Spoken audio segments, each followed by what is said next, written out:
All right, so lesson 1, we are going to start off by learning our open strings on the cello. And for this lesson, we're going to be getting straight into the lesson book I mentioned in my previous video. So make sure you run over to Amazon and grab Essential Elements for Cello Book 1. So first, let's just talk about the open strings. So the highest string, this is called string 1. So we have string 1 is A, string 2 is D, string 3 is G, string 4 is C. That's your lowest. So from highest to lowest, we have A, D, G, C. From lowest to highest, we have C, G, D, A. All right, so the easiest ones to learn starting out will be the D string and the A string. Okay, so those are the two we're going to be doing first. We are also going to be leaving off the bow for now, so you'll just be playing pizzicato with your fingertip, like that. Okay, and another thing is we will be plucking the string around this area rather than on this area. This is where the bow will be. So we're going to leave that area alone. All right, so let's get into our lesson. We're going to start with the D string, open D.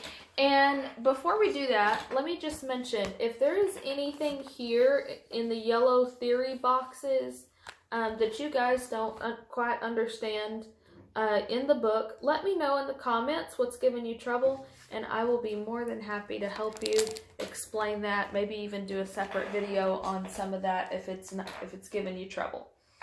All right, so first we're going to start out with exercise number 2. Number 1 is the tuning track.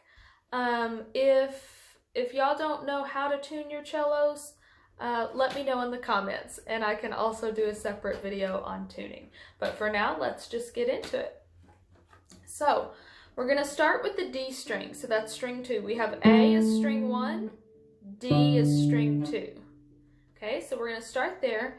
Each measure is 4 beats. So we're going to set a tempo, nice and steady. You can even do it slower than that. I'm just going to use this as a demonstration so that you can see how we're going to stick with that tempo throughout. So you can slow it down when you practice on your own. So we're going to go D, D, D, rest. Okay? Then we do another measure. D, D, D, rest. And then the next measure is just 4 Ds, no rest. 1, 2, 3, 4. Notice how I kept that rhythm. You want to keep that rhythm. Even if it's a slower rhythm, for example, like this, that's okay too. You just want to make sure that it's steady, like the ticking of a clock. Then our last measure is 3 Ds. 1, 2, 3, rest. Okay? So I'm going to slow that down and play it from the beginning, just the Ds.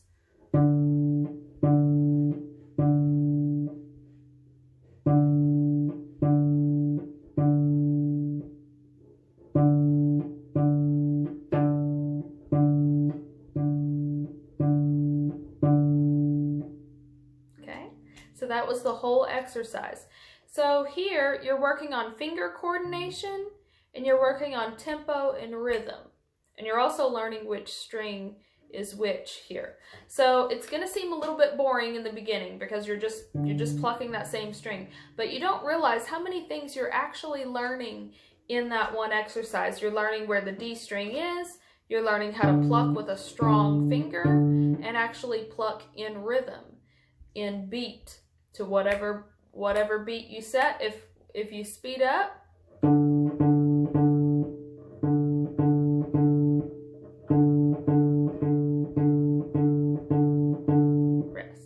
and that was the full exercise at a higher tempo.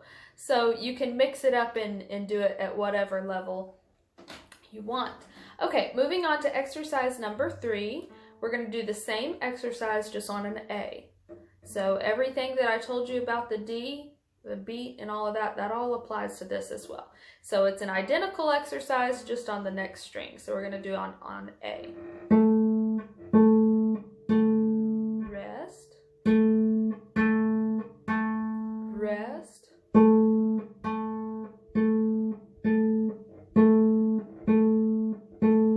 rest. Okay? Then our next one is exercise number 4. We're going to do D's and A's. So watch carefully. We're going to go D, D, D, rest. Then switch over to A. A, rest. D, D, A, D, D, D, rest. Okay? So that might be a little bit tricky going from string to string. But again, your finger's just learning that coordination, how to get around. And we don't even have to worry about playing fingers just yet. So we're just working on those open strings. Okay, here's our song, At Perot's Door. This is exercise number 5. So we're going to do the D and the A. Here we go.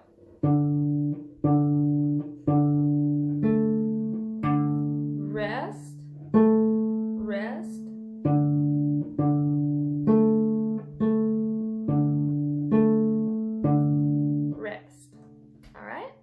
Okay, so y'all take that slowly.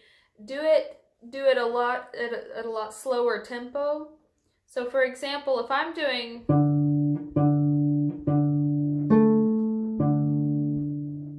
that might be too fast for some of y'all. So if you're just starting out, it's not going to be that easy to switch between. So you may want to slow it down. 1, 2, 3, 4, 1. So on. So you're just slowing down that beat. And then as you get better, then you start speeding it up as your finger gains that coordination. But take it slow at first. All right, so that was lesson number 1. And next we'll get into looking at the music more and understanding beat more. That's going to be on page 5. So, but we're all going to be using the same notes, just the D and the A. So just remember, the D is on the middle line of the staff. If you look at your book there, you can see D is on the middle line, right in the middle of the staff. The A is on the very top line. So you want to start recognizing that because they're not going to have those letters inside the notes for very long. So really, really watch for that. All right, y'all have fun. Be practicing that and take it slow. There's no need to rush. You can do these videos at your own pace. Whenever I play something, feel free to pause the video, work on it a while, and then move on. So that's the best way to progress. And don't forget, write down your practice in the front of the book. All right, y'all have fun.